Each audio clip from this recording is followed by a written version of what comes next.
and your sales tax ID is mandatory. You need to have a sales tax ID because if someone finds out you're doing it, you can get fined.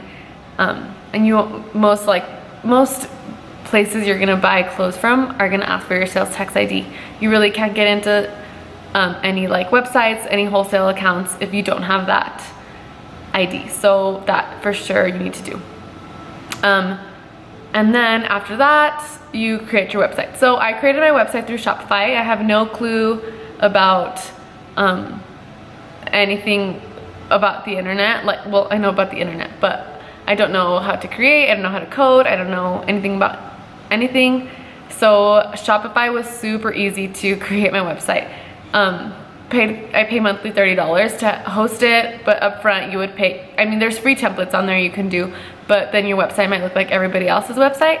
So you can pay for a template, which they can range from like $50 to $200. And if you want a custom built one, you can pay someone more, stuff like that. But Shopify, you want to have like your theme. So this goes back to defining your customer.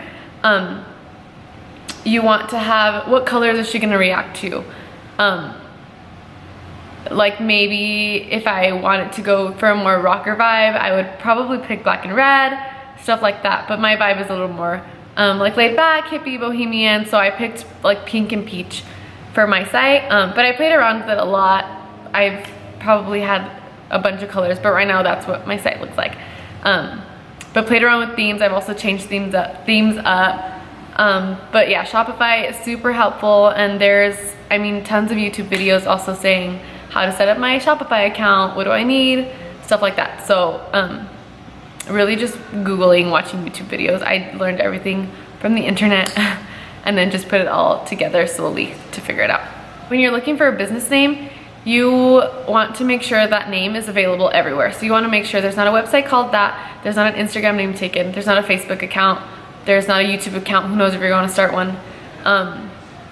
There's nothing taken with your name. Everything needs to be available, because that happened to me. When you're looking for a business name, you want to make sure that name is available everywhere. So you want to make sure there's not a website called that, there's not an Instagram name taken, there's not a Facebook account, there's not a YouTube account, who knows if you're going to start one. There's nothing taken with your name. Everything needs to be available, because that happened to me, and I ended up having to change my business name because I didn't check if the website was taken. So yeah, so just make sure that everything is available, so it's easy for people to find. They're not confused, they're not having to put shop in the beginning of it, or I don't know, whatever it is, fashions or something like that. So after Shopify, then you can set up accounts of different vendors. One like main hub for wholesale is where I find out of a lot of brands, and then from there you can go into their main account. It's called fashiongo.com. So Fashiongo essentially is like an Etsy for wholesale brands, for boutiques. Fashiongo.com, also LA Showroom is a good one. LA Showroom is where I started, because LA Showroom is a little less strict and you can get into certain accounts.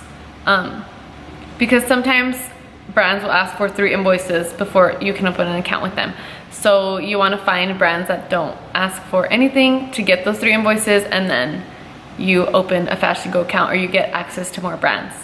But Fashiongo is basically like, it's a bunch of brands upload their catalogs. That's a really good place to start if you can't make a trip to LA or to a market. But then next up would be go to LA Fashion District, or a market in Vegas, a market in Dallas if you're close by. All markets are free, you just need your sales tax ID. Some require a credit card, but Dallas requires a credit card, I think, with your name on it. But Vegas, you just need your sales tax.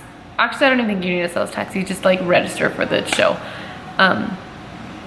And then you find brands there, but all the brands will ask for your sales tax ID and all your information. Fashiongo is a good place to start, and a lot of them have minimums, about 200 bucks. But so how it works is you have to buy 6 things you buy in packs. So packs come either 6 items, 3 smalls, 2 medium, 1 large. Right? Yeah, 6. Or 2 small, 2 small, 2 medium, 2 large. Depending on the brand, each brand is different. You can't really say I want 4 smalls and 2 mediums because no one buys large.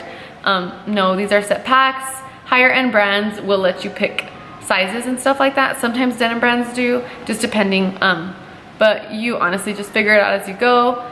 And I started buying just 1 pack of everything. So I find a shirt that was nice, I'd buy 1 pack. I bought maybe 1 pack of it, pants, 1 pack of it, and that was the outfit. And that's honestly how, if I went back, that's what I would do again, is create outfits rather than just buying 5 tops, 2 pairs of pants and hoping people bought it. Because what has been successful for me is styling the outfit and showing people, this is how I would wear this shirt. That's what people buy from. That's what people, in my experience, that's what is selling more, is when we style an outfit, post it on Instagram, and then people are like, oh, I have this, and this outfit would be perfect for it. I don't have to think about what pants, what shirt, whatever. Stuff like that. So that's what I would do back. I would buy maybe like a couple outfits, and then take photos of them, post them up onto your site, and then announce, hey, I opened an online boutique, and that way you already have stuff up, rather than announcing it and then making people wait 2 weeks and then, hey, here's my boutique, because they probably want to see things right when you tell them. People are very, we want things now, and I'm the same way. Everyone is probably the same way. We want things now, and we want things fast, and we want to see it, we like it, we don't, we make judgments initially. Really make a bigger effort on my photos, my photography, and my like marketing plan, not just kind of throw photos up and hope people buy it, because that did not work well for me. It is very hard. There's so many online stores, and there's so many people selling clothes, and there's so many places to get clothes from. You really have to differentiate yourself to stand out, and if you do, there's definitely room. How consistent are you? Consistency also is really important. I wasn't consistent when I first opened my online store, and it really showed. It was super tough. I made sales maybe once a month, if that, and all my inventory was sitting there.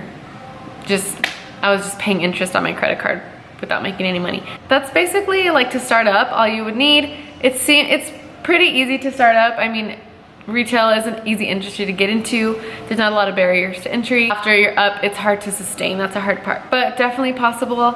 I mean, you hear stories all the time.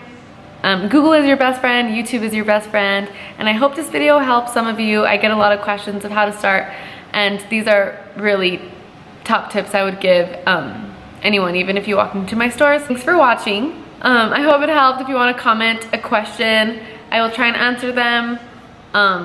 I might not get back to everyone, but there's also a bunch of, I mean, the Boutique Hub is a place where you can go pay a subscription, and they give a lot of great tips, and you can download a lot of forms, and they have so much help there. There's a couple kind of groups like that you can join, and they'll be super helpful. But yeah, thank you for watching, and I hope all your dreams come true, and I hope if you do want to open an online store that you go for it. But be original and don't steal other people's ideas, because that's what is gonna make you stand out from everyone else. If you're just like everyone else, they're just gonna look for a cheaper price. And if you stand out a little bit and make an experience for people, and really be careful with what you're picking, what you're buying, I think that it can be great for you. And yeah, that's pretty much it. Make sure you like and subscribe to our channel. We don't do a lot of videos like this, but I know this is a topic that I get asked a lot about, and it's definitely popular industry. So I just thought I'd post a video about it, how I started, because it's been super fun, definitely hard, but still fun. So yeah, see you next time.